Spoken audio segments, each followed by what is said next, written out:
ঈশ্বরের আশীর্বাদ পেতে কি করতে পারেন? আমরা প্রত্যেকে চাই যেন আমরা জীবনে ঈশ্বরের আশীর্বাদ পাই। অর্থাৎ মানুষ হয়ে জন্মগ্রহণ করেছি, যে যার ভাগ্য অনুযায়ী আমরা জীবনে জন্মগ্রহণ করেছি। কেউ উচ্চ নিচ ধনী দরিদ্র ঘরে জন্মগ্রহণ করি।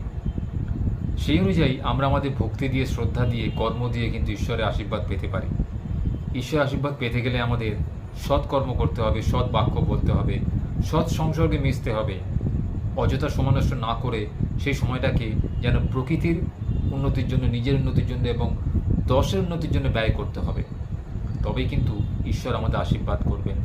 সবসময় মনের মধ্যে একটা ফলপ্রসূ চিন্তা বা কিছু ডেভেলপমেন্ট করার চিন্তা আনতে হবে। অর্থাৎ শুধু নিজে খাবো, নিজে পড়বো করলে হবে না।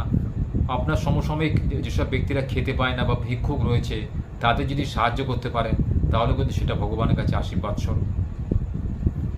জীবজন্তুদের যদি ভালোবাসতে পারেন, তাদের যদি একবেলারও অন্নসংস্থান করতে পারেন, জানবেন এর থেকে আর ভালো কিছু হতে পারে না।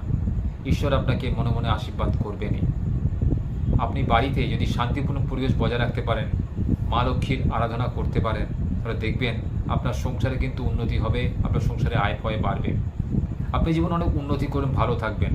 আপনার হয়তো টাকা পয়সা খুব বেশি হবে না, কিন্তু মনে একটা অদ্ভুত প্রশান্তি, শান্তি আপনি বিরাজ করতে পারবেন। দেখবেন আপনার সমস্ত কাজ কীরকম নির্বিঘ্নে হয়ে যাচ্ছে, আপনি যা চাইছেন তাই হচ্ছে। শুধু সময়ের উপর ছেড়ে দিন, নিজের কর্ম করে যান, ফলের আশা কোনোদিন করবেন না।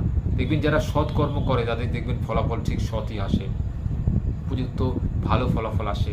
তাই নিজের কর্তব্যে অটল থাকুন এবং কিছু সৎকর্ম সারাদিন ধরে করুন, সৎ বাক্য বলুন, সৎ সংসর্গে মিশুন। দেখবেন আপনার জীবনে কোনোদিন কোনো কিছু অভাব হবে না। আপনার মনে আপনি যা চাইছেন তাই আপনি পাবেন। তাই মনে সবসময় ফলাফলের চিন্তা না করে কর্ম করে যান। দেখবেন কর্ম যে ভালো করে তার ফলাফল সম্পর্কে চিন্তা করতে হয় না তাকে, কারণ কর্মই জীবনের উন্নতির একমাত্র রাস্তা। কলিযুগে দান সম কোনো ভালো কাজ হতে পারে না। পারলে আপনি গরিব দুঃখীকে দান করতে পারেন, ভিক্ষুকে দান করতে পারেন, বা যারা খেতে পাচ্ছে না, যারা পড়তে পারছে না, যারা অন্য কোনো আর্থিক অভাবের জন্য নিজের জীবনযাপন করতে পারছেন, তাই যদি আপনি সামান্যটুকু সাহায্য করতে পারেন, দেখবেন ভগবান আপনাকে দুহাত ভরে দেবে। আপনাকে ভগবান এত পয়সা দেবে আপনি রাখতে পারবেন না। কিন্তু কাজটা হতে হবে সৎ, কাজটা হতে হবে নিঃস্বার্থভাবে করা, কোনো প্রচার নয়, কোনো লোক দেখানো নয়, শুধুমাত্র নিঃস্বার্থ নির্ভেজাল একটা সুবিধা, একটা সার্ভিস লোককে দিতে হবে। এটা কিন্তু দিলে ভগবান দেখবেন আপনার প্রতি প্রসন্ন হবে।